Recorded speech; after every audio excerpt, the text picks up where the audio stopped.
Alrighty guys, so in today's video I'm going to be doing something a little bit different than normal. I recently covered in a couple videos on this channel both GOG's as well as the Stop Killing Games Initiative's efforts in games preservation, and I received a comment from a viewer asking me to look into how the Stop Killing Games Initiative would affect GOG's business model if it was passed, if it does at all. So in today's video we're going to do just that. I'm going to cover both programs and talk about how they could potentially overlap and affect each other moving forward. I also reached out to the founder of the Stop Killing Games Initiative, Ross Scott, directly for comment. But before we dive into it guys, I want to give a big thanks to Bad Samaritan 8223 for asking me to create a video on this topic. And if any of you have a topic that you'd like me to discuss on this channel, feel free to leave it in the comments down below. And while you're there, don't forget to like this video and subscribe so you don't miss out on any of the content that I've got coming up for you guys in the future. But without any further ado, let's get into today's topic.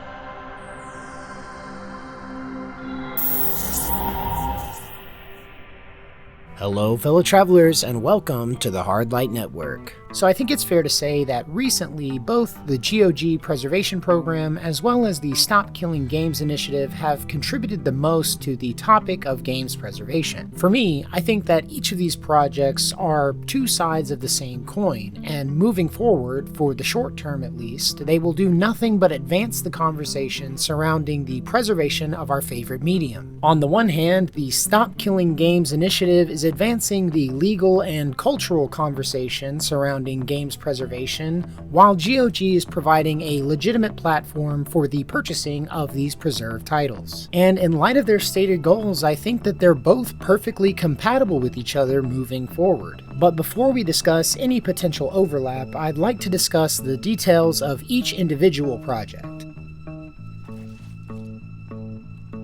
GOG is a digital distribution platform and is operated by Polish company CD Projekt Red. While it was initially founded to combat the sale of pirated and bootleg copies of foreign games, the website that would become GOG wouldn't be founded until 2008. Sporting a 30-day money-back guarantee, localization services, as well as DRM-free copies of movies and video games, GOG has quickly grown to be one of the most reliable online retailers for digital media. In November of 2024, GOG launched the Video Game Preservation Program, an initiative aimed at ensuring the continued availability and compatibility of classic video games on modern and future systems. Working with the European Federation of Video Game Archives, Museums and Preservation, GOG hopes to expand its ongoing preservation efforts. Users of the site can also contribute to the Dreamlist feature, which allows players to raise awareness by prompting publishers and rights owners to release their classic games into the GOG storefront. GOG offers both older games as well as newer releases, all with a DRM-free format, packaged with offline installers so they can be installed anywhere at any time, as many times as customers would like. GOG does all the legwork to ensure compatibility with newer versions of operating systems and current PC hardware by reaching out to the original developers and obtaining the original source code to games whenever possible. They also work with independent modders to ensure that their compatibility fixes all function properly. With over 10,000 different titles in its catalog, GOG is the largest legitimate source for DRM-free games online, which brings us to the Stop Killing Games Initiative. Stop Killing Games launched in April of 2024. It was started by content creator Ross Scott in response to Ubisoft's shutdown of the open-world racing game The Crew. The initiative itself aims to address the issue of games being made unplayable after publishers cease support or shut down servers, advocating for game preservation and consumer rights. The three key points of the European Citizens Initiative are as follows. 1. That video games sold are to remain in a working state when support actually does end. 2. That there is no required connection to the publisher after support ends.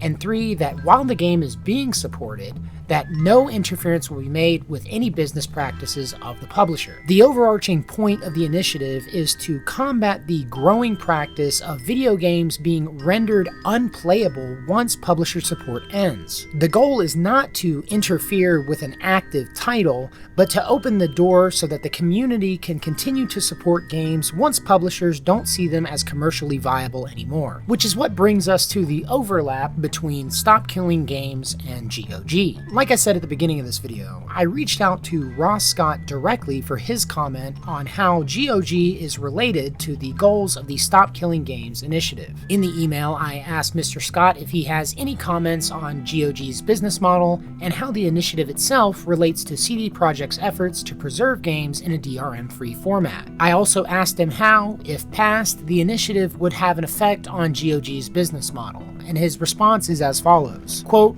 "Well, I think GOG's model is ideal for customers, but I can understand if companies want to have a different business model. So we're trying to make the initiative as low impact as possible to maximize its chances of passing. As for impact on GOG, I think it will be completely non-existent, since GOG is already compliant with what we're asking for.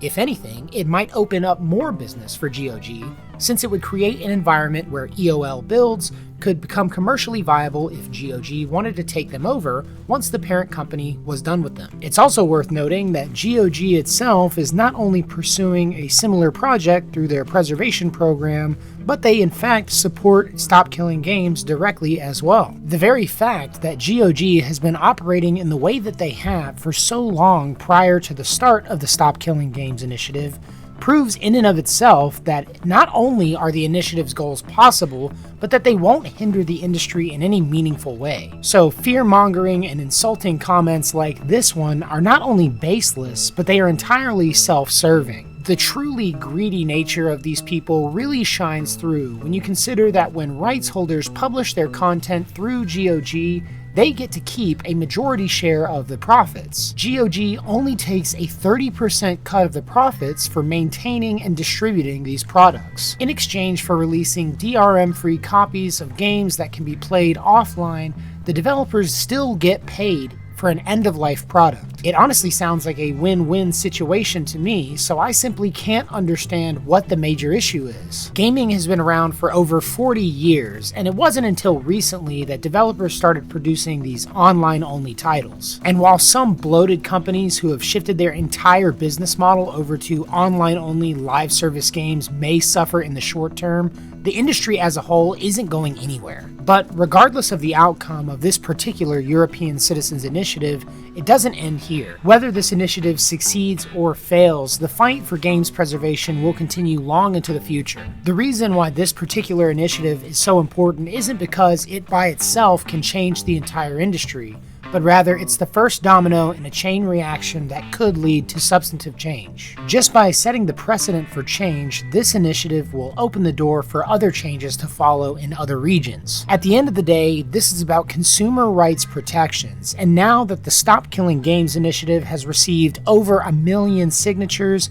industry talking heads are starting to sweat. But that's going to do it for this video today, guys. Thank you so much to everybody who has watched up to this point, and also to everybody who has supported the Stop Killing Games initiative. If you can, do me a solid and hit that like button before you head out, and also subscribe so you don't miss out on any of the content that I've got coming up for you guys in the future. Also, don't forget to take to the comment section down below with your thoughts on the Stop Killing Games initiative and how it could potentially affect the industry moving forward if it passes. I honestly think that the vast majority of the complaints about the Stop Killing Games initiative are either due to pure ignorance or propaganda. When people make apocalyptic statements about the Stop Killing Games initiative and talk about how it's a threat to the foundation of the games industry as a whole, they're either not being honest or they haven't kept up with the state of the industry as it is. If we don't do something to preserve our favorite titles, producers and developers are going to run the industry into the ground all on their own. By actively engaging with the community, supporting the initiative, and also purchasing our products on GOG, we can actually have a real impact on the industry and help move things in a direction that's more positive for gamers as a whole. But like I've said, there's still plenty more work to do, so as always, thank you guys for watching. If you liked the video, leave a like, and until next time, love you guys, safe travels.